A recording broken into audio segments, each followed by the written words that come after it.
Good morning, Excellencies, distinguished guests, ladies and gentlemen. Welcome to the launching of Renewable Energy Financing Study in ASEAN report. Allow me to introduce myself first. My name is Faricha Hidayati, Research Assistant from ASEAN Center for Energy, and it is such a great honor for me to be here as the Master of Ceremony for this event. Ladies and gentlemen, ASEAN's economic growth has been among the most dynamic and fast in the world. With over 5% growth per year, ASEAN's economic is expected to become the fourth largest economy globally by 2030. Yet, such economic prospects are now affected by the COVID-19 pandemic, which causes so many unprecedented shocks to industries and all sectors, including energy sectors. Moreover, international pressure on greener and more sustainable energy systems are now bigger than ever. With the latest COP27, all ASEAN member states are taking its part by submitting its newest nationally determined contribution to support the long-term goals of Paris Agreement. By this, ASEAN Center for Energy, which serves as a central role in ASEAN energy sector, works hand in hand with energy authorities in all ASEAN member states to implement the blueprint for energy cooperation, which is APAIC, or ASEAN Plan of Action for Energy Cooperation, Phase 2, in the period of 2021 to 2025. And amongst the program areas that ASEAN Center for Energy are currently focuses on, one of which is aimed to achieve 23% renewable energy share in total primary energy supply and 35% in total installed capacity by 2025. To accomplish such ambition and ensure energy resiliency and security of the region, under ASEAN-German Energy Program, ASEAN Center for Energy, together with GIZ, developed the study of the impact analysis and review on governance of renewable energy financing schemes to increase the effectiveness of renewable energy financing in ASEAN. Ladies and gentlemen, before beginning our event, allow me to announce some housekeeping rules that I hope all panelists and participants should be mindful of. First, we encourage participants to rename your Zoom profile name with mentioning your country, followed by your name and institution. Second, if participants would like to ask questions to one of the speakers during the webinar, please write down your question in the chat box with the following format. First, to whom your question, and then followed by your name, and then organization or institution, and then your question. And during the event, the microphone will be disabled unless it is permitted by organizer. Then, please be mindful that this event will be recorded, thus we kindly ask your understanding and consent in doing so. Next, ladies and gentlemen, let us begin our event today by the first opening remarks from Dr. Nuki Agia Utama, Executive Director of ASEAN Center for Energy, to deliver the first opening remarks. Please, Dr. Nuki, the floor is yours now.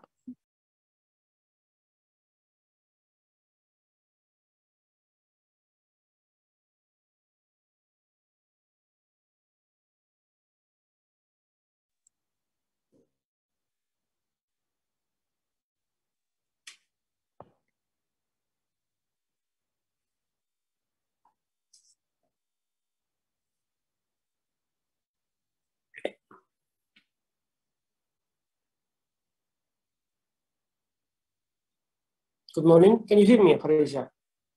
Yeah, we can hear you clearly, sir.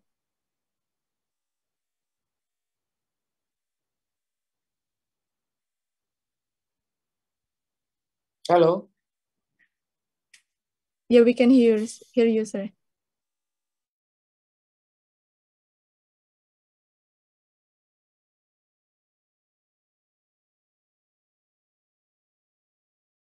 Sir, can you hear me?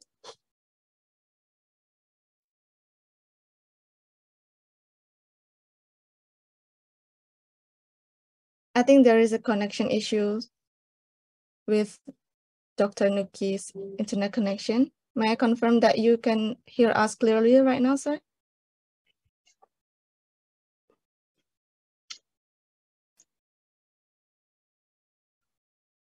Hello, can you hear me? Yeah, we can hear you, sir.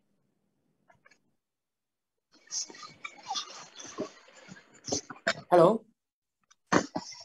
Yes, we can hear you. Wait a second.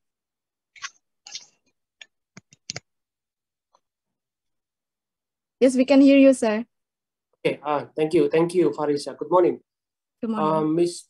Good morning, Your Excellency. Azilhime bin Abdul Rashid. How are you, sir? The ASEAN Chair, Senior Undersecretary for Sustainable Energy, Ministry of Energy and Natural Resources of Malaysia. Also, Mr. Sergey Makarov from AGET, GIZ.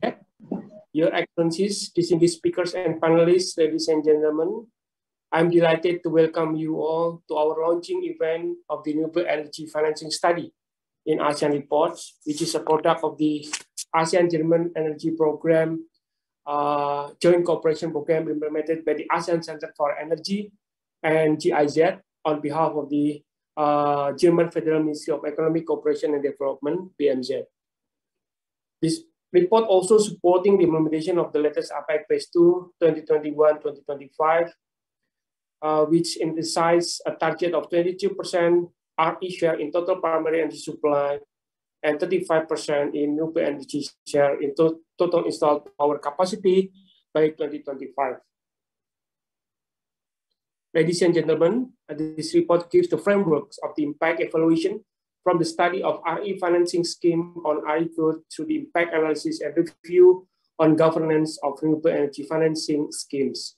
We gather here today to also collectively understand the policy gaps and governance from multi-stakeholders perspective in ASEAN, because it is crucial for us to understand the lay of the land to meticulously match of the types of financing that match each condition. Principally, the money is there, but it is our job to find the right home for it. Through the correct schemes, we can effectively allocate the funding to give the greatest impact of renewable energy financing to all the stakeholders, especially the local community, which is directly impacted. Colleagues, ladies and gentlemen, while we share the finding of the research and study of the RE financing schemes in ASEAN by the incredible speakers, I hope everyone can also engage in a fruitful and successful discussion, as all the speakers and panelists are experts and have many experiences in this field. To end my opening remarks, allow me to convey our sincere appreciation to the ASEAN-German Energy Program with the great support of AGEP. ACE has been producing many valuable outputs to give positive impact back to the society and give us a big opportunity to share our work to support accelerating energy transition in the region. We also would like to acknowledge our gratitude to all speakers who will share their experiences and knowledge at this time. Thank you very much for your kind attention. Back to you, Farisha. Thank you so much, Dr. Nuki, for the amazing speech.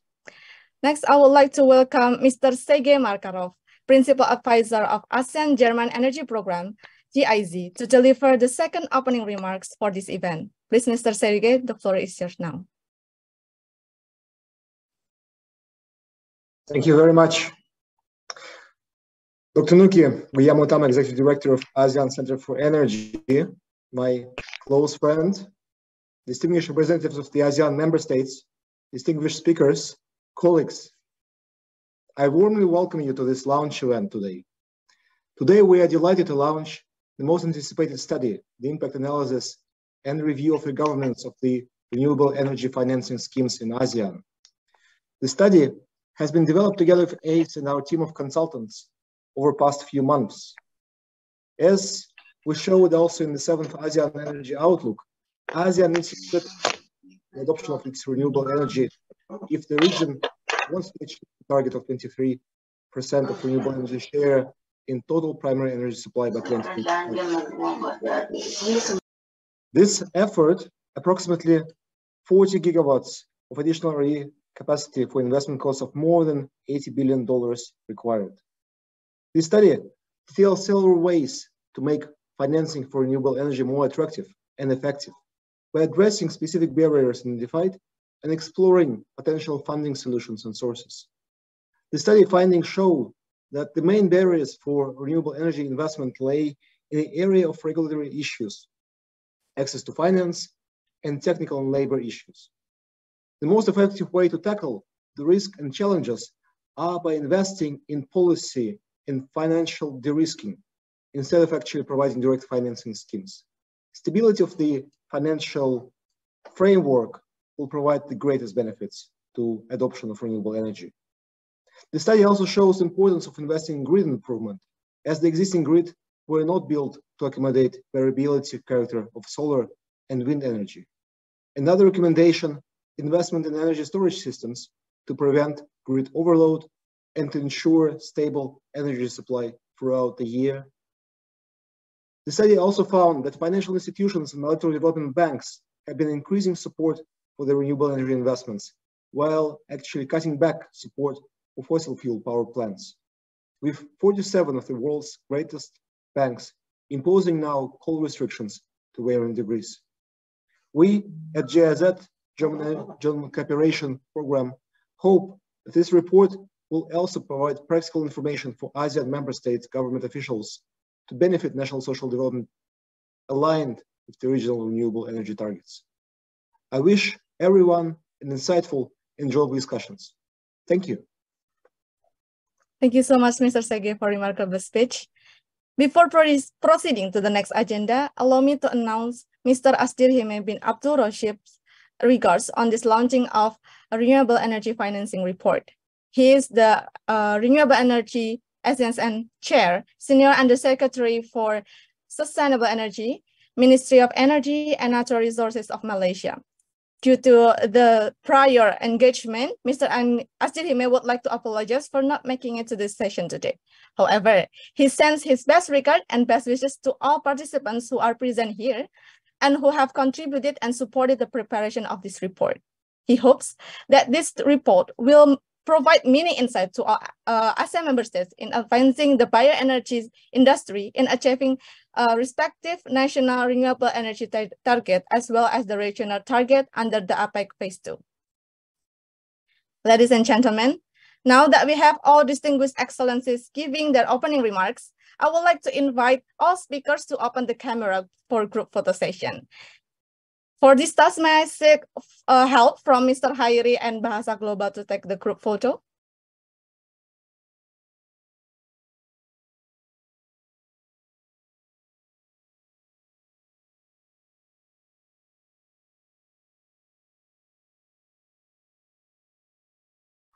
Okay, 1, 2, 3. One more. 1, 2, 3. Okay. Okay. 1, 2, 3. Okay, great. Okay, one more. 1, 2, 3. Okay, thank you. Thank you so much for the help. And thank you, excellencies, speakers, panelists, and all participants for your kind cooperation. Ladies and gentlemen, proceeding to the next agenda, let us welcome Ms. Monica Mardikawati, Research Analyst of ASEAN Center for Energy, to deliver the key points on the report of Impact Analysis and Review on Governance of Renewable Energy Financing Schemes. Ms. Monica is currently responsible for the engagement with government officials, leading various studies on renewable energy and energy efficiency investment, as well as ASEAN's energy policy. And prior to ACE, she was a developer of wind and solar farm in Indonesia. Please, Ms. Monica, the floor is yours now. Thank you, Madam MC Farisha, for the kind introduction and the opportunity. And good morning, honorable panelists and participants. I am Monica Mardikawati, a research analyst of Sustainable Energy, Renewable Energy, and Energy Efficiency Department of ACE. Hopefully, for the next 15 minutes, I will share the insights from the impact analysis and review on governance of renewable energy financing schemes in ASEAN. Okay, may I have the slides, please? Okay, next slide, please. Okay, first, I would like to briefly introduce ASEAN Center for Energy. ACE is an international organization under the purview of the ASEAN Secretariat that represents the 10 ASEAN member states' interests in the energy sector.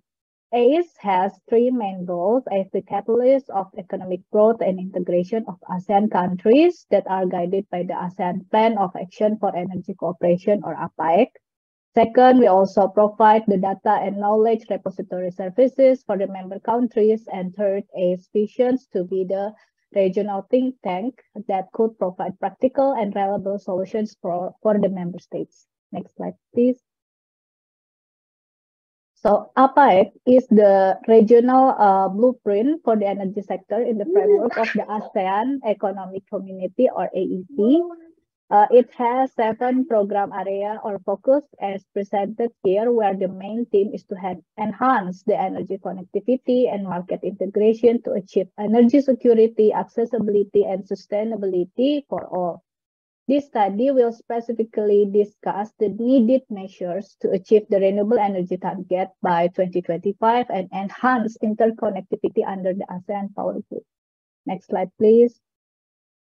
This study is supported by the ASEAN German Energy Program, or IGAP Phase 2, which jointly implemented by ACE and GIZ. It is funded by the German Federal Ministry for Economic Cooperation and Development, or BMZ. It is a 3-year project, and about this study, the objective is to develop a strategic report to understand the impacts and effectiveness of various financial support schemes and RE growth as the reference for the member states. And also we have carried these 4 main activities to develop the report. The first is the mapping of the key stakeholders, relevant information on RE policy, RE investment, financing schemes, possible gap and overlapping policies. And we also do the identification of regional policy recommendation to reflect unique characteristics or needs of each the member states. And also third, focus group discussions that was conducted in 17 March 2022 to identify and clarify the preliminary findings at the time. Next slide, please. So the report has 5 main parts. The first discusses the driving forces behind the renewable energy development, starting from the ASEAN commitment and vision, and also global energy trends, the key drivers to future renewable energy investment. Second, reviewing the gap between the RE achievement and also target, the existing policies and near-term renewable energy expansion plan in each ASEAN member states. Third, identifies the associated challenges and risks of the RE financing, starting from regulatory, technical, and labor issues, to the access to finances, and fourth, covers the needed policy instruments and financial tools to reduce and transfer the risk, and also compensating for the risk.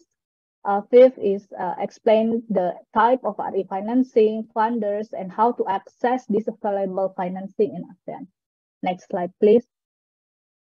Energy has long been considered as a key component in the developing of the ASEAN economic community.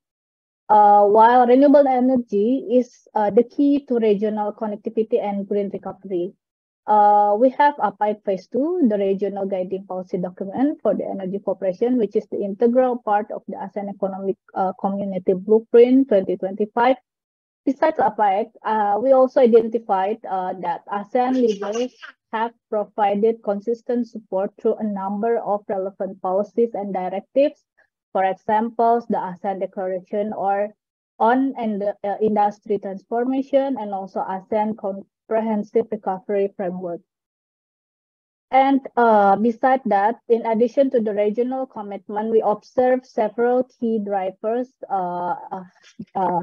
that drive the gradual shift from the carbon-intensive to cleaner energy system, especially with the recent net zero announcements. And also, we also noted the volatility of the oil and gas prices, decreasing cost of renewable energy technologies, making RE more economically attractive than the fossil fuel-based power plant, and also the emergence of the decentralized RE system as a competitive business model instead of waiting the extension of the grid infrastructure and the advancement of enabling technologies such as storage, artificial intelligence, Internet of Things, and digital technologies. And in the future, we also identify several important drivers, such as the long-term cost trend for power generation is favoring the renewable sources, And with the emergence of carbon market, manufacturing industry who rely on fossil fuel will gradually lose competitiveness over the renewable energy-based industries. And as large domestic and international companies also focus on achieving net zero, the investment decisions will increasingly be driven by the low carbon electricity supply.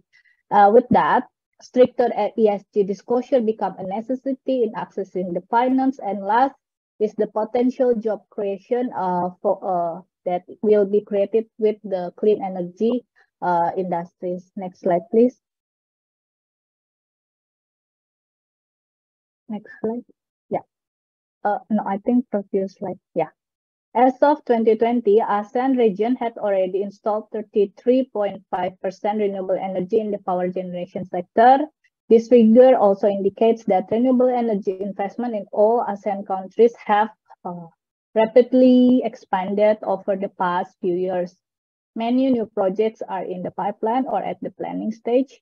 These new investments are being driven by the 6 key points that we can see here. First is a significant reduction of the RE upfront investment cost, attractive support mechanism, the growing demand and pressure from the public and internationally active corporations for more renewable energy, access to finance, and also increased awareness on the importance of renewable energy and new technologies, and also improved grid flexibility and decentralized smaller projects.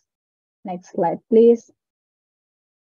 So aside from the macroeconomic barriers, the 3 main areas that present barriers to the renewable energy investment include regulatory issues, access to finance, and technical labor issues as presented in this presentation slides. What I would like to highlight, perhaps start from the regulatory barriers, like the power market, challenges arising from limitations and uncertainties in the energy market, and suboptimal regulations to address the limitation and to promote energy market. And for another example is about permit, where the challenges arising from the public sector's inability to efficiently and transparently administer the renewable energy related licensing and permits, including the land acquisition. The next that I would like to highlight is the grid transmission, challenges that arise from limitations in grid management and transmission infrastructure. While about the technical labor issues, we can see that challenges also arise from unskilled and unqualified potential employees. From developer side, the challenges is limitation in RE power producers' management capability and ability to execute financing and business plans. And also maybe another thing that I would like to highlight is the performance risks with the renewable energy. The risks that the plant will not operate according to the contractually pre-described requirements or the pre-evaluated the capacity factor because it's intermittent in nature. Next slide, please. Okay, so here is typical risk profile in clean energy project, which is typically high in the early development stage, but gradually decrease once the project's feasibility confirmed, like the yield resource, permitting, PPA. Therefore, technical assistance during the early stages is actually important, especially in developing countries like ASEAN. And lenders usually avoid high risk at the onset of the project, which includes project initiation, feasibility studies, PPA negotiations, and land acquisition. So they typically get involved only after the project's owner equity has been injected and expanded when the risks are less as the project progresses. So the general rule is that the owner or project sponsor bears the initial main risk using his or her own funds, and lenders enter once the sponsor's commitment is proven with a project that is up and running and moving forward. And accordingly, learning from the past renewable energy projects in ASEAN, we learned the following: ineffective policies according to the stages of clean energy projects, and as listed up below each project stage. Next slide, please. I would like to highlight a few examples of ineffective RE policies that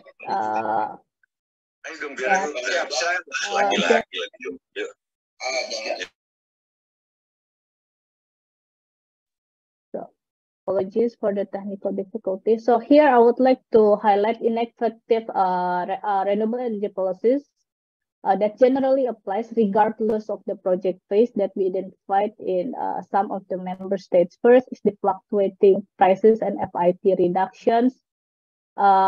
Investors usually shy away from the investment if they have no certainty or control over the expected revenues during the project's lifetime.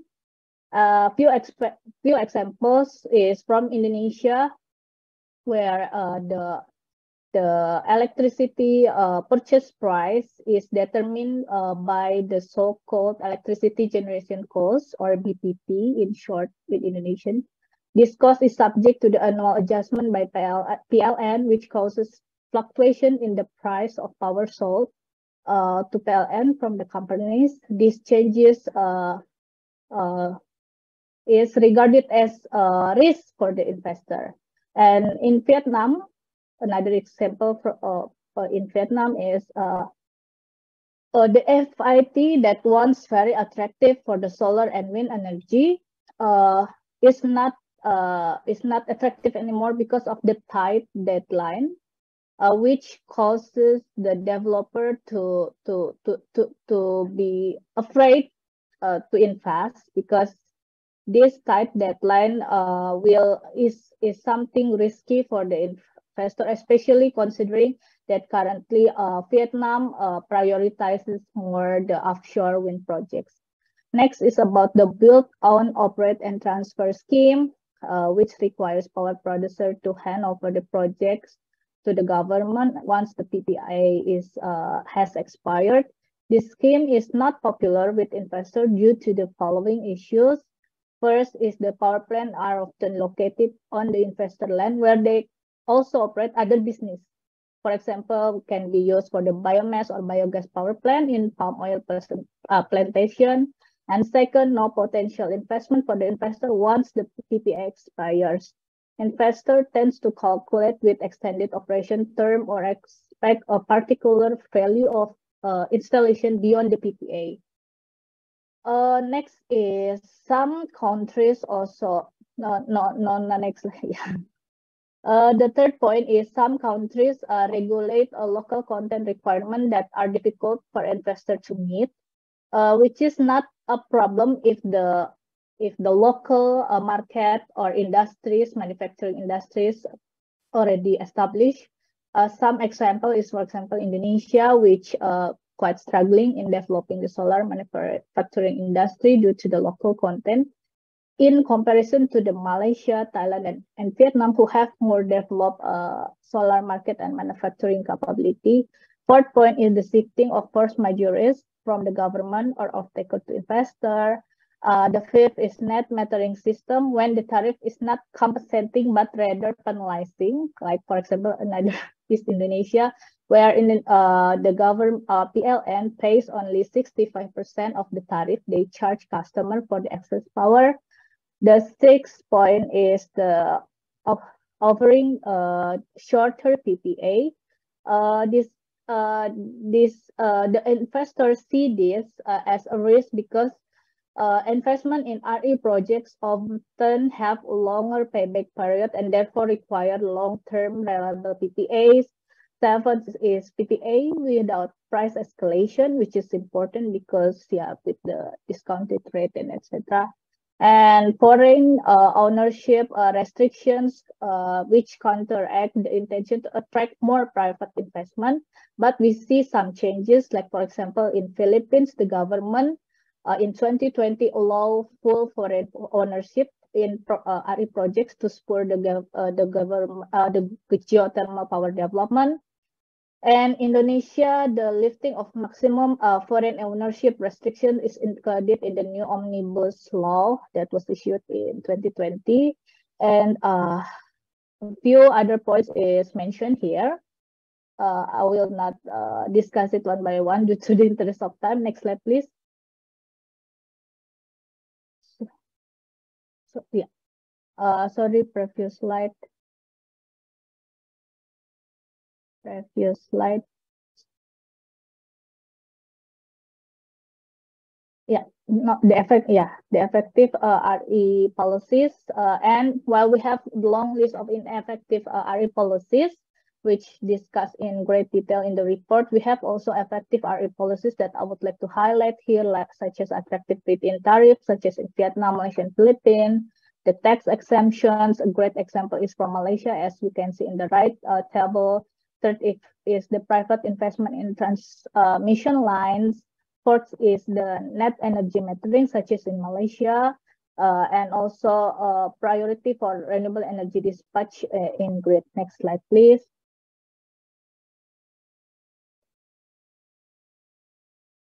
Yeah, this slide is to explain the key market players that funding the renewable energy projects can be clustered into two categories, public and private. The key public financing actors include the International Development Finance Institution. On the public financing scheme, the typical role is described in this diagram. The financing is channeled through the direct investment or a financial intermediary, and the support could be in the forms of financial instruments such as debt, equity, grants, soft loans, revolving funds, blended finance, etc. While the non-financial instruments examples are this capacity building, raising awareness, technical assistance for the feasibility studies, and few examples of available funding from development finance institutions are provided here, which are discussed in more detail in the report. And next slide, please. To conclude, the associated risks and challenges of financing renewable energy are best tackled by systemically integrating policy and financial tools. Policymakers can address these risks by reducing the risk or policy de-risking, transferring the risk or financial de-risking, and compensating for risk or direct incentive. Experience across the globe shows that investing in de-risking is more cost-effective when measured against the providing direct financial incentives, such as paying premium prices. Major stakeholders in developing and implementing renewable energy financing schemes include regulator, finance institution, power producer, and power consumers, as illustrated here. The interest and motivation of stakeholders are diverse, and the challenge is to compromise and find a balance that is agreeable to all in realizing the renewable energy investment. With that, next slide, please. There are 7 key actions to further driving down the costs, which are proposed here. Although the recommendations are generally applicable across the member states, each member state needs to identify what is relevant and appropriate to their circumstances to implement them better. The key actions are clear and foreseeable and stable regulatory frameworks, competitive and transparent auctions, effective grant guarantee schemes, long-term grid planning for RE capacity expansion. So these 4 essential environments are the key to make the best of the environment for the renewable energy investment. Next slide, please. So yeah, to wrap up, the report is available for download by scanning the QR code and also typing in the link here. And next slide, please. Yeah, thank you for your time. I hope you find it useful and look forward to the discussion session. I'll offer to you, Farisha. Thank you. Thank you so much, Ms. Monica, for sharing a very engaging key points on the report. And it is now we understood that apparently there are still lots of ineffective renewable energy financing policies. And hopefully by the launching of this report, all ASEAN member states can learn how to solve these issues quickly. And thank you once again for the presentations. And Excellencies, ladies and gentlemen, in the next agenda of today, I would like to invite Ms. Rika Safrina, Technical Officer of Modeling and Policy Planning Department, to moderate the panel discussion with our respectable panelists. Ms. Rika has been with ASEAN Center for Energy for about 3 years and is responsible for many strategic research within energy system and policy planning.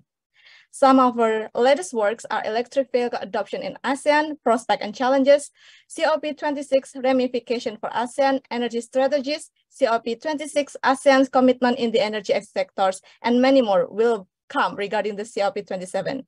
Now, please, Ms. Rika, over to you. Thank you very much, Faricha, for the introduction. Good morning from Jakarta. My name is Rika Safrina, the Energy Modeling and Policy Planning Officer of ACE. I will be the moderator of today's discussion about RE financing in ASEAN. Joining with me now are 4 outstanding panelists and experts in this topic. First, we have Dr. Yowatera Achawangkul from Department of Alternative Energy Development and Efficiency, or DEDE, Thailand. Good morning, Dr. Yowatera. Okay. Good morning from DEDE, Thailand. Nice to see everyone. All right, thank you. Next, we are pleased to welcome Ms. Wei Huang from AIIB. May I kindly check if Ms. Huang is already joining us here?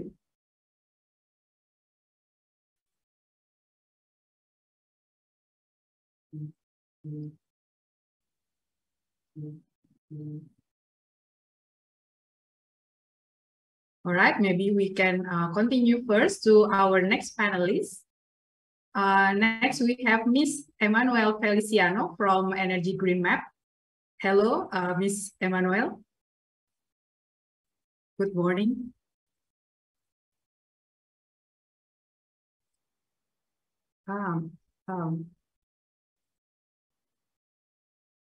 All right, I think Ms. Wei Huang is already here, but unable to unmute the microphone. Hello, Ms. Wei Huang. Nice to meet you. Hello, nice to meet you. Yes, I can hear you now. Sorry, I couldn't unmute. Thank you. Really nice to have you here. All right. May I call again Ms. Emmanuel Feliciano from Green Map?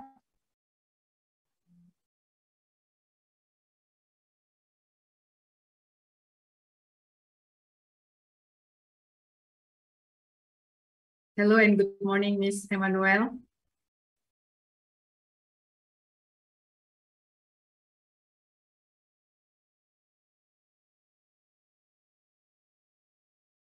Unfortunately, I cannot hear your voice right now, but maybe we can check it later. Last but not least, we have also among our panelists today, Ms. Monica Merdekawati, a research analyst of ACE. Hello, Ms. Monica. Hello again. Yeah, hello again, Ms. Rika. Nice to meet you. All right. Really glad to have you all here. And then I would like to inform you again for all participants, if you would like to ask questions to one or all the panelists, please type your questions in the Q&A feature or chat. Now, let me start the discussion. First to Dr. Yowatera from Thailand. The push for RE development in ASEAN countries have been driven by the global trends such as oil and gas market volatility and compliance with SDG 7 and Paris Agreement. In Thailand, we noted that the current target set by the government is to increase the RE share to 30% in TFEC, or total final energy consumption, by 2037. My question is, in order to support this RE target, what are the existing national policies and regulatory frameworks on RE financing in Thailand?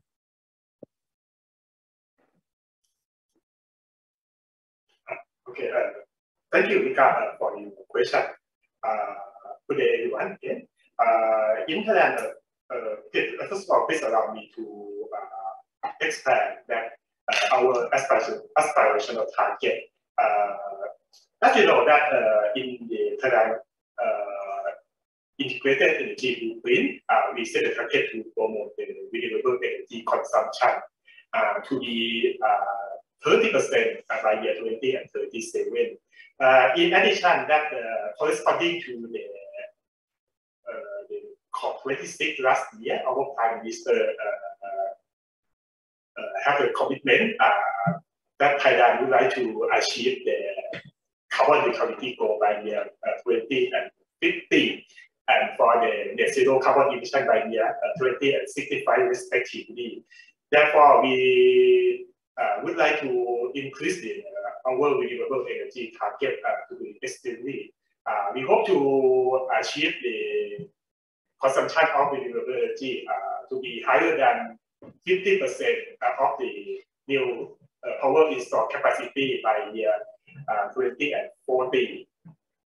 In this regard, it's necessary to find financial subsidy from the government. Recently, Ministry of Energy, we have the fund we call the Energy Conservation and Promotion Fund. We use this fund. We collect this fund, collect this money from the petroleum delivery, and collect it either to use with the renewable energy promotion as well as energy and efficiency and conservation activity.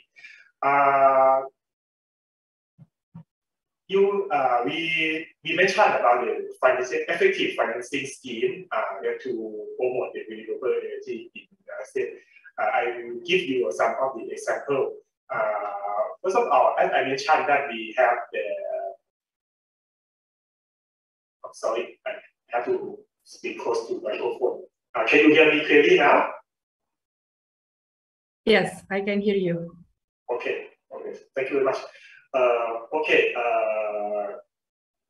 Recently, we have the Energy Conservation and Promotion Fund, or we call it shortly in Fund. We use this fund, some money from this fund to motivate the investment in renewable energy projects. In the past, we have to conduct the subsidized, partial subsidizing by using the money from the pension fund in biomass and as a biogas. In the past, we try to promote the investment in biomass project, especially for the biomass in the thermal generation in the SME scale. And in addition, we have to promote the use of biogas power generation as well as the thermal generation. My colleague will mention about this activity clearly in this afternoon session. Okay, this one I'm going to show you that is the useful of the power in fund in order to activate the investment in renewable energy. And in future, we hope to find the other essential and effective financial scheme to promote the renewable energy in Thailand in order to achieve our goal. In my opinion, we hope to set up the other scheme like we will try to conduct a green bond in clean or renewable energy project in the future.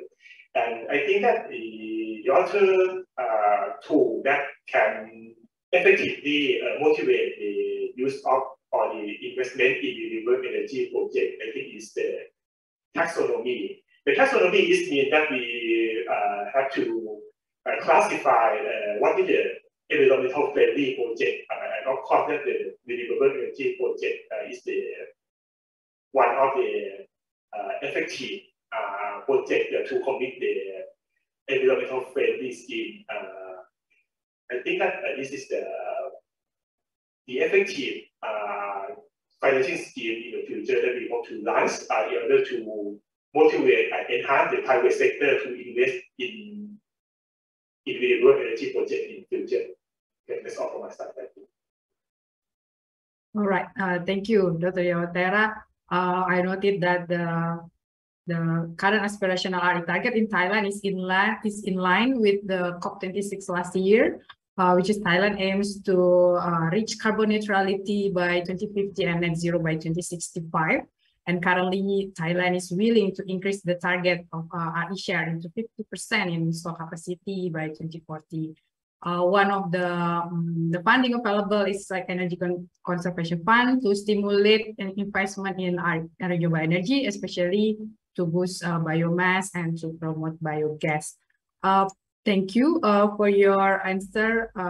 Next, still related to the previous questions, I would like to ask Ms. Huang, in your opinion, in order to support more development of RE projects, what kind of regulatory frameworks and enabling environment that the government should create to attract more financing in order to support these RE developments in the development bank perspective, such as AIIB.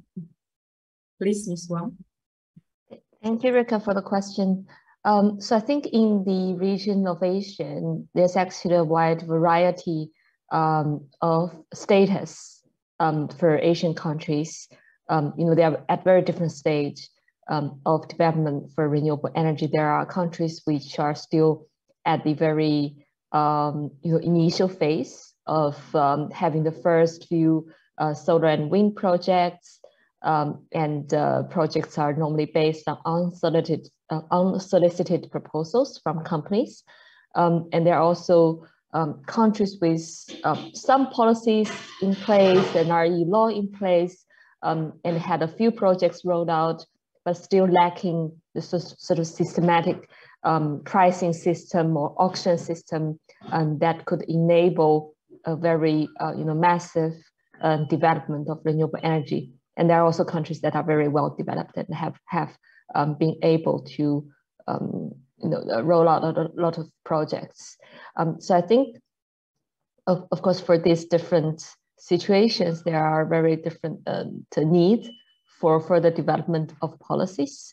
But ultimately, what the financiers will be looking for are, of course, a very stable policy environment that would need this signaling from governments that they are willing to support renewable energy in the long term, and there are policy frameworks in place to ensure that renewable energy can secure permits through a relatively smooth process. There are countries that has developed one-stop shop for getting these permits, which is really great, for land acquisition, etc. So these are the basics. So we know that with developers coming into these countries, they'll be able to have a relatively smooth process for getting the project permitted and constructed. And then it comes to the pricing framework that we need to have a relatively, let's say, stable framework that with certainties, even though the price might come down over time because of auction or because of the policy, gradually, steer renewable energy pricing into a lower pricing range. But if we were able to, we are able to have sight of that sort of gradual change over time, then that's better for financiers to come in and look at the cash flows over the next 20 years.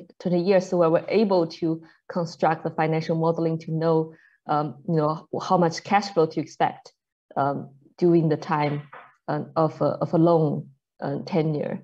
So these are just some broad comments. Thank you, Ms. Huang. So I noted that there are already some policies in the countries, but sometimes it's lacking in the pricing or auction system. And the financial institution will look on the stable policy environment, signaling from the government, such as to secure permit. And then there should also be a pricing framework in the country. Thank you, Ms. Huang. Now I would like to ask to Ms. Monica, someone who is working in the regional perspective. I noted from your study that the aspirational 5-year target APAEC will require approximately 35 to 40 gigawatts of additional RE capacity by 2025, with investment cost of more than 80 billion US dollar.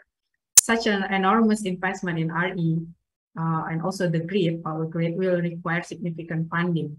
So what are the challenges ASEAN member states face in financing the renewable energy infrastructure and technologies to support the APAEC regional targets?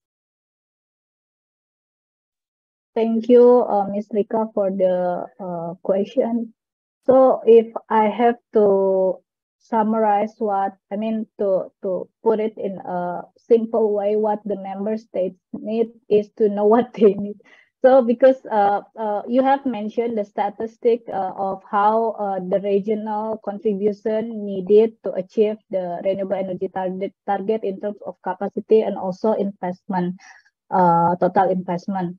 But each member states need to know what kind of renewable energy type that they need to prioritize, and they need to signal it well to the, for example, the financiers, the private companies. With that clear signal, we are hoping that each member states can build a stable environment for all stakeholders to chip in, to contribute in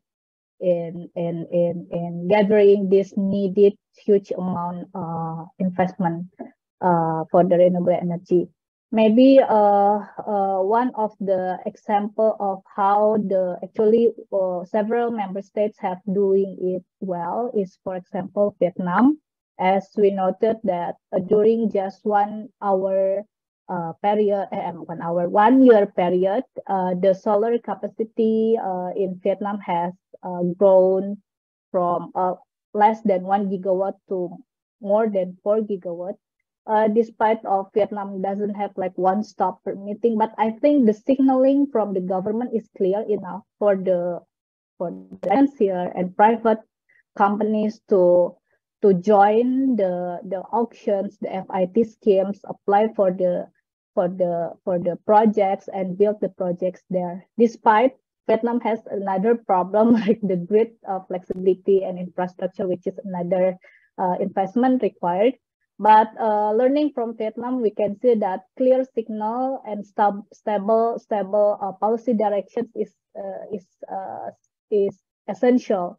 And then the next, as mentioned by Ms. Wei Huang from AIIB, that the pricing will come next, like which prices give the best fair arrangement for both the government and also the private companies.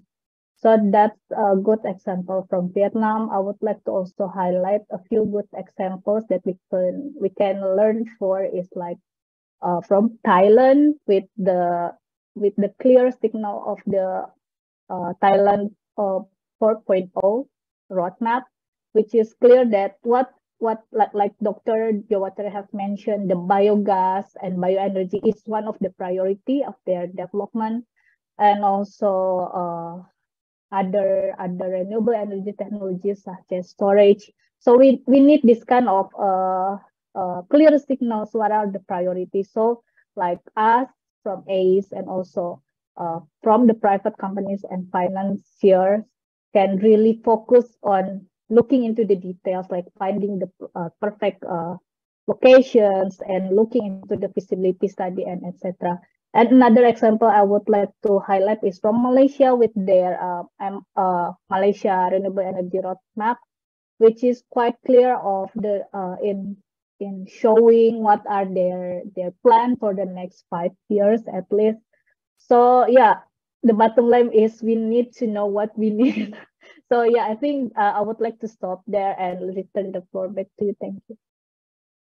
Thank you, Ms. Monica. So I noted that several examples from ASEAN member states such as Vietnam with their growing solar capacity, and also Thailand with its 4.0 framework, and as well as Malaysia with their renewable energy roadmap, all the summary of all this sample of ASEAN member states is there is clear signal and stable policy direction from the government, which is very essential.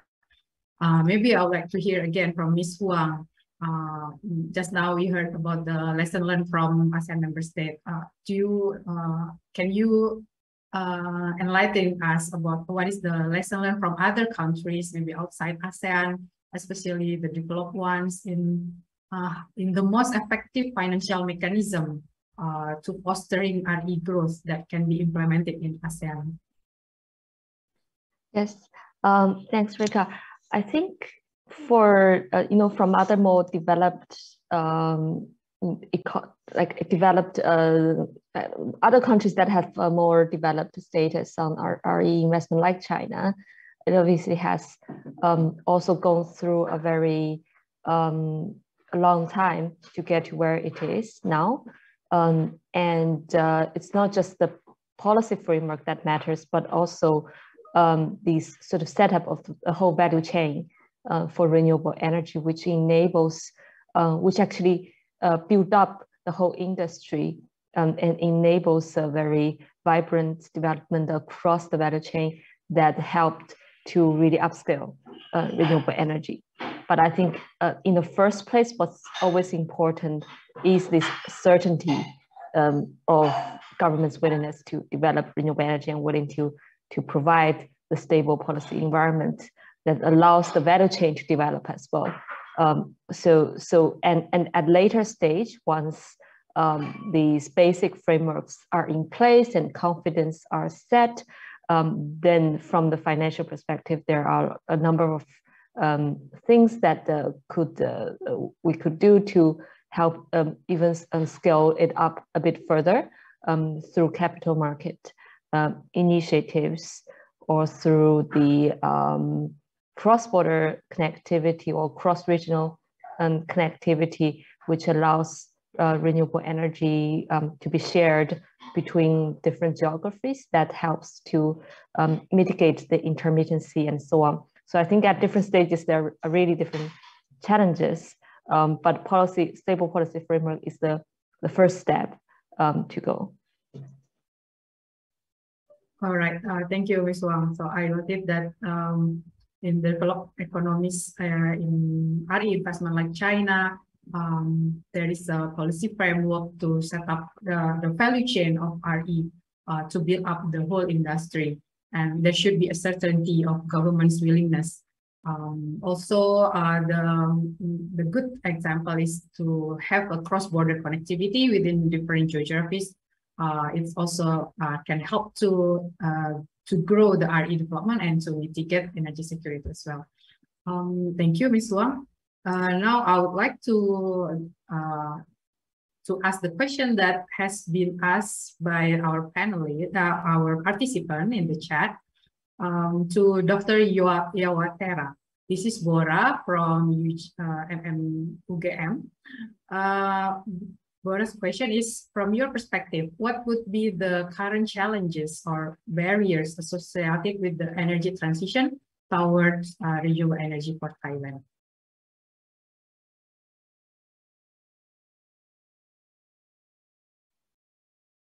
Okay, thank you, Vika, for the question, and also, of course, thank you, Bola, for your question from the audience.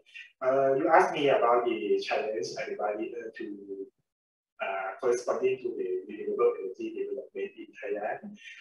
I can, in my opinion, I can give you a few examples that will be some kind of the barrier to develop the project corresponding to renewable energy.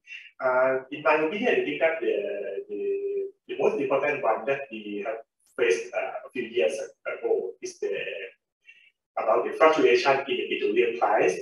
We know that 2 years ago, we faced with the decreasing in the petroleum price. At the same time, we faced with the COVID-19 pandemic. And of course, this one is the most significant reason that we faces with I think it is the quite significant thing about the barrier to the renewable energy project in Thailand. And one thing that they have many challenge and barrier to the development of the renewable energy project in Thailand. For example, like the public opposing, especially for the project renewable energy corresponding to the combustion technology, like the waste to energy or the biomass, that the people still think that it's the same, the high emission release, such as the coal-fired power plant. That is the government has to conduct the understanding to the public that the renewable energy is the environmental friendly project that is not different from the petroleum or like the coal-fired or the gas-fired power plant in the past. And one thing I think is that some of the investor, in order to access to the financial, I think this is one of that, because that recently I think it is better compared to the past, because that the financial institute accurate about the advantage of the renewable energy project. Therefore, that they can provide the financial scheme to the private sector or the investor to invest in the renewable energy project. And we hope that in the future, we should enhance the new scheme or the new policy to motivate the use of renewable energy. For example, I think that the financial scheme is not enough. Maybe we should launch for the mandatory scheme or the enhance for the something like the, for example, the carbon tax to enhance the investment of the renewable energy project in the future.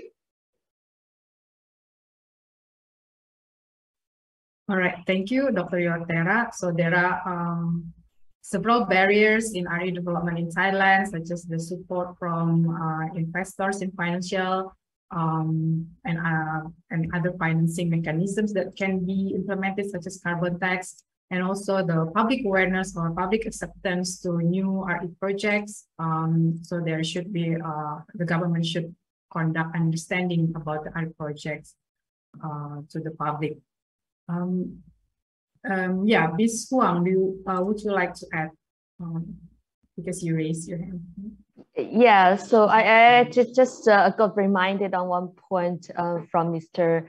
Yawatara's comments that, you know, if we look at China, then, you know, throughout the process of gradually scaling up renewable energy, there were actually a lot of challenges back like 5 years ago about renewable energy curtailment. So even a lot of projects were developed, they were not able to be fed into the grid.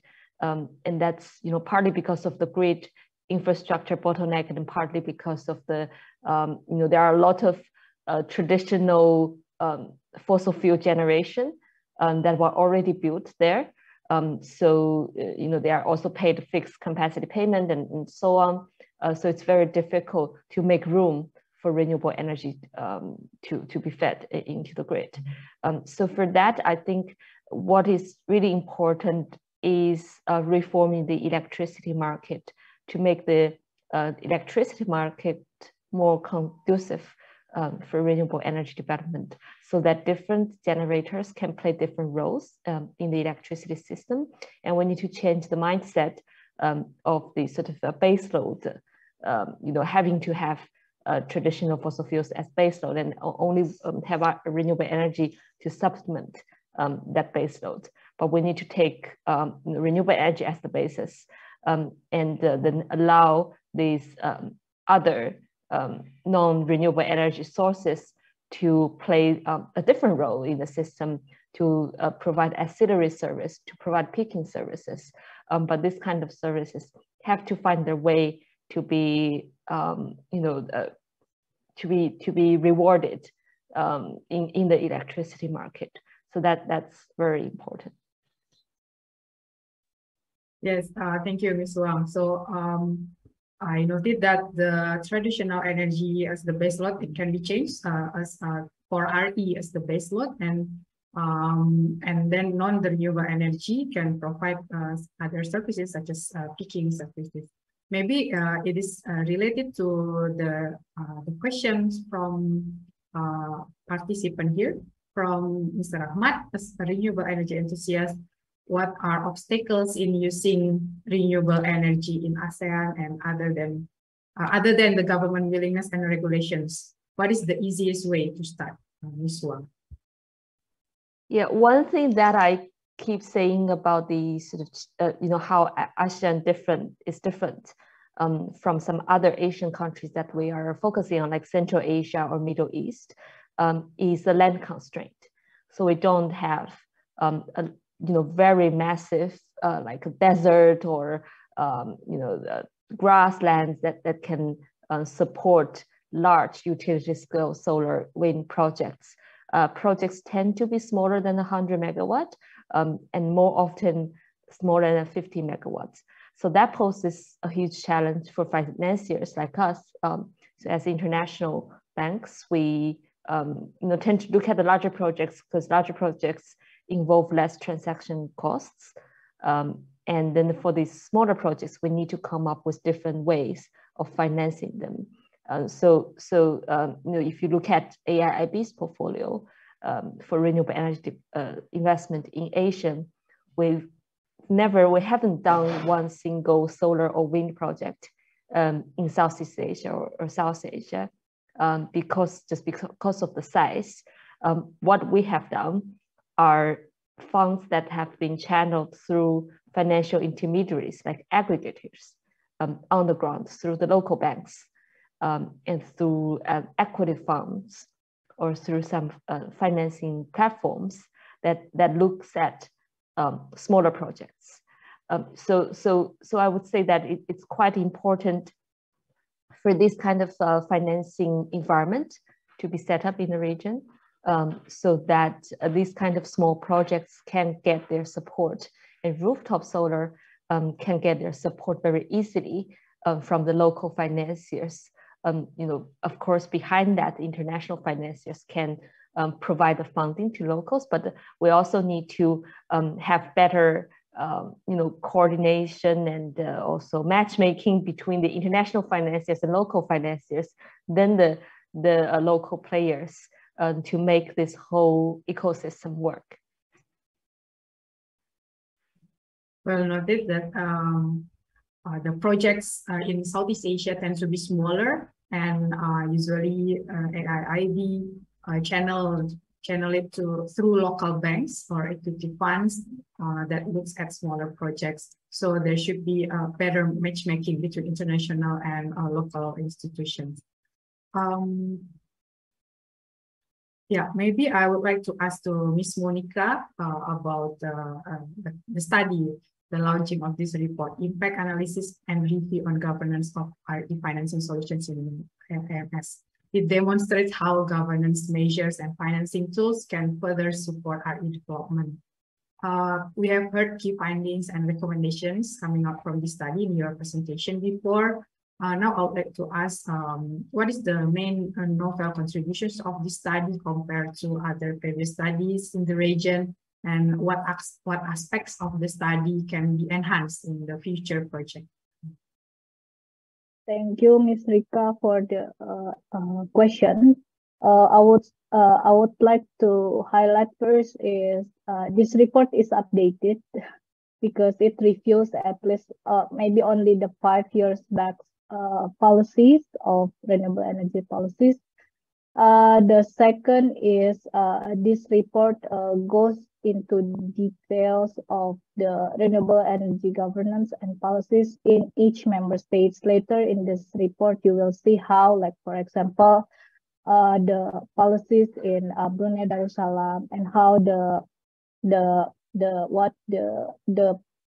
existing policy document there that can unravel what are their plans for the next 5 years, and also the same for other member states. You will notice there that there are many different, like for example, policies that is needed for each member states because they have different priority and also different circumstances, like from economy level and also how develop the market there, the renewable energy market there. And third, in terms of improvement, definitely we need to gather more information. So next we can update these findings because, like for example, Vietnam case, they already done with the FIT schemes and now moving forward to the auctions. We need to observe how these auctions implemented in Vietnam and how it differs. Like for example, Malaysia, who still doing the auctions as until now with the solar auctions, and yeah, not to mention like Malaysia just elected new prime minister. Definitely there is new dynamic and new changes in the policy. So definitely the next improvement is the updates, and the third, the fourth is maybe to put more into quantitative analysis because now it's more into qualitative and reviewing. So yeah, I think that's those elements that I see the novelty of this report and what could be improved in the next report. I hope this answers your question and over to you. Thank you, Ms. Monica. So we noted that it is an updated document. It contains the latest policy axis in the countries and what policies will be needed by the ASEAN member states. But it keeps updating because each member state has different circumstances, and maybe there will be new policies come up. Next, we got more question from the participant.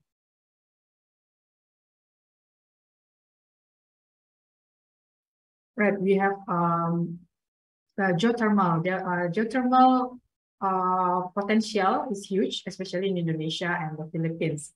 But the utilization of this reserve is still small. What is the obstacle and to enhance the utilization of geothermal? Maybe to Ms. Huang, in terms of the financing mechanism for geothermal project, do you have any experience in financing geothermal projects, and what is the obstacle so the ASEAN member states such as Indonesia can learn to improve, to utilize more geothermal projects? So we haven't done a geothermal project in Indonesia yet, but we have done one in Turkey. So the biggest risks for geothermal development is actually during the stage of exploration. So there's a huge risk in terms of finding the resource and being able to extract it at a cost that's acceptable to developers and then ultimately the financiers, and making the project bankable. And that kind of exploration are actually very it's very costly. So there are not many developers willing to go into it unless there's some sort of support provided by governments or provided by financial institutions. I've noticed that the World Bank has set up a guarantee system in Indonesia to help mitigate this kind of early exploration risks, so that it allows projects to be taken to the next stage of development. Then later on, just throughout the construction and development process, then environmental and social risks are something to be watched out for. Some geological formation are actually, they actually do cause a lot of GHG emissions during the extraction of geothermal resource. And that's something for development banks like us need to pay attention to, and we need to look at the sort of life cycle GHG emission to ensure that this resource is indeed friendly for climate change, it's overall climate mitigation. And at the same time, there are also the safety risks, which might have impact on the workers, on local communities. that we need to be very careful about. And this kind of risk mitigants also require extra support from the government or from development banks like us. So overall, it is a more complex development process than the solar and wind projects. But I believe it will play a very important role because it's firm output compared to the other more intermittent renewable energy source. So we should all explore this bankable structure and also identify what kind of additional technical assistance or capacity building that is needed for supporting that kind of development. All right, thank you, Ms. Wang. So I noted that there is huge risk in geothermal, especially in the exploration and finding the resources that makes it difficult to make this project bankable. Due to the time limitation, I would like to ask the last question. This is for all panelists. What are potential areas for collaboration among ASEAN member states or between ASEAN and international or other relevant partners that can be strengthened to support RE financing in ASEAN? And perhaps you could also add your final key message that you would like to convey to the audience. Maybe to Dr. Yawatera first, please. Okay, thank you for the last question. In my opinion, I think that the ASEAN member states obtain the great support for the international organization like the ASEAN and the other dialogue partner to strengthen the use of the clean energy and renewable energy project among ASEAN member states. I think that this is the study of the financing scheme in ASEAN member states is one of the good study and research that we have to find that what is the weakness of the ASEAN region that to develop the renewable energy project.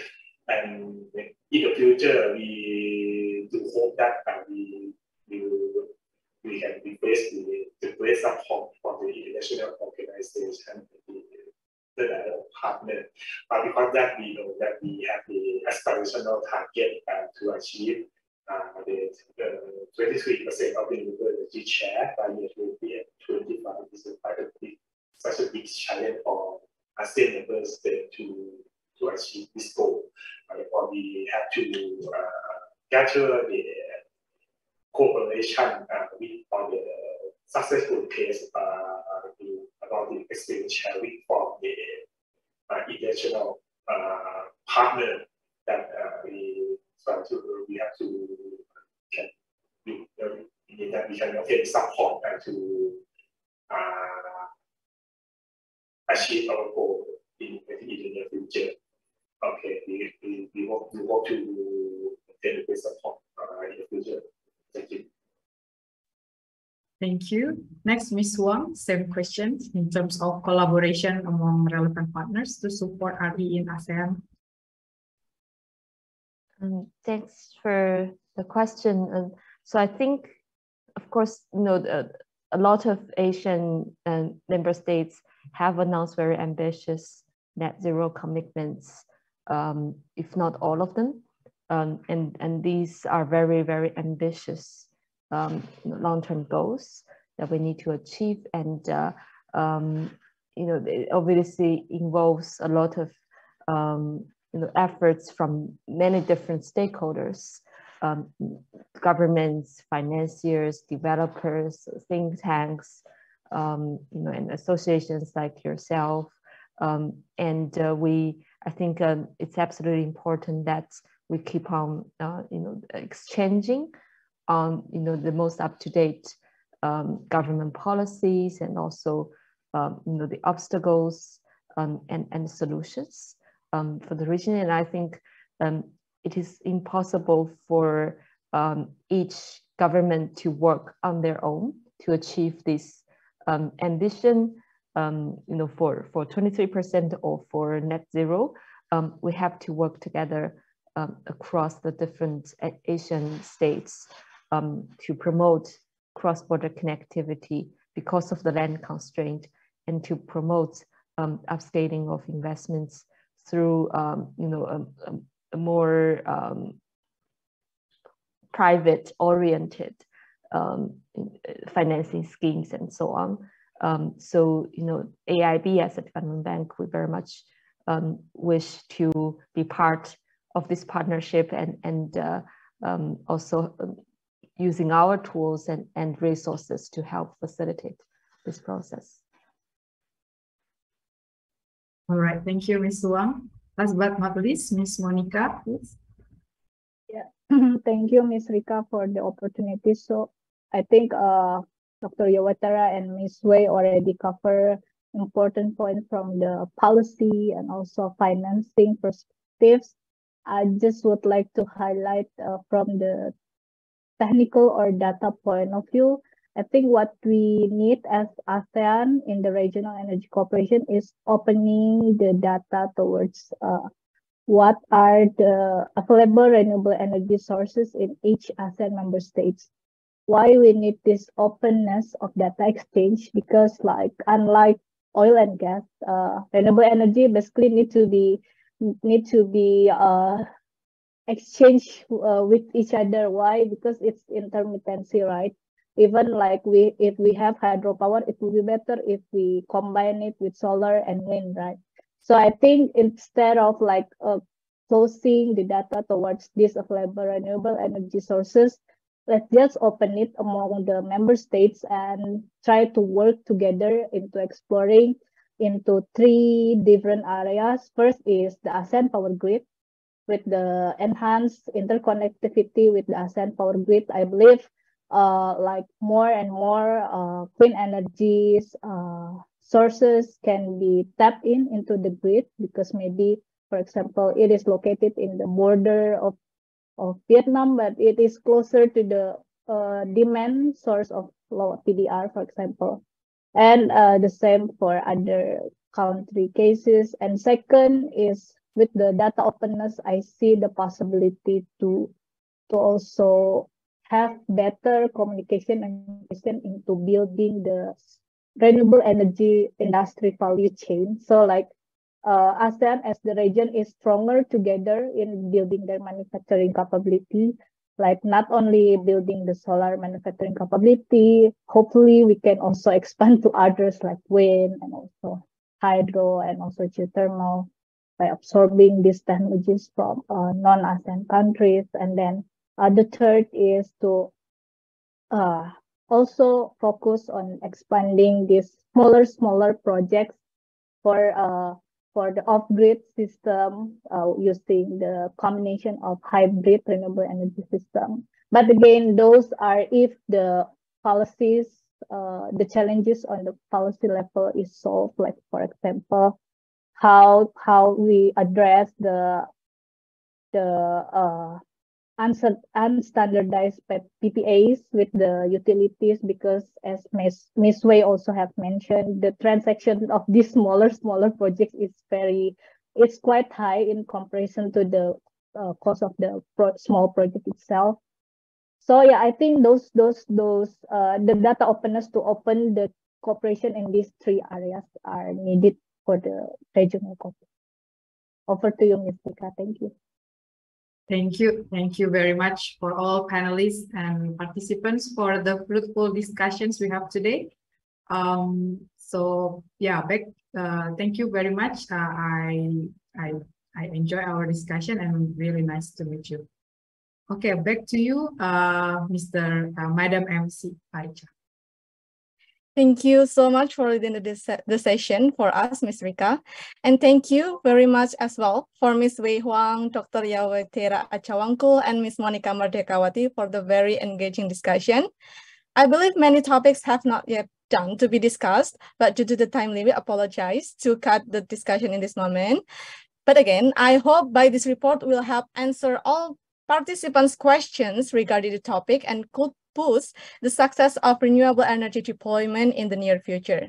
Thank you once again for all panelists.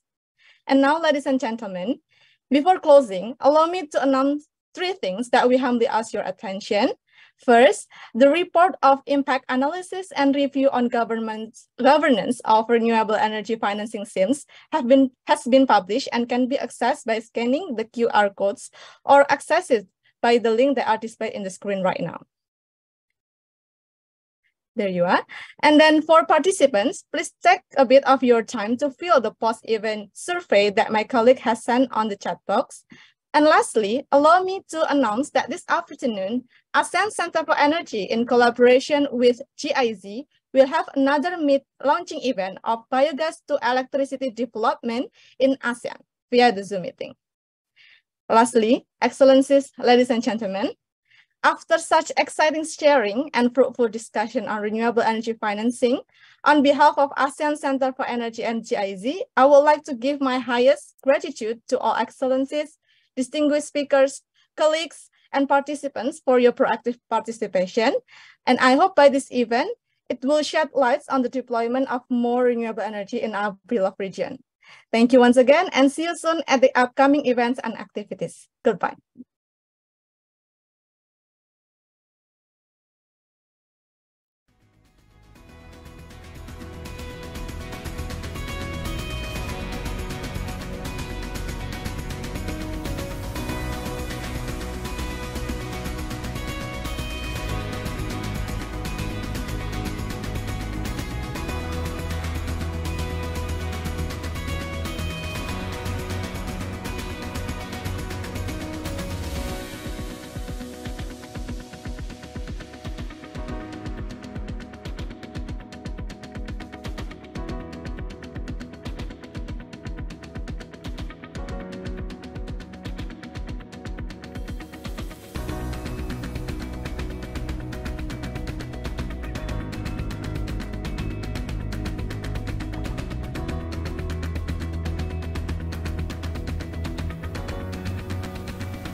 Recording stopped.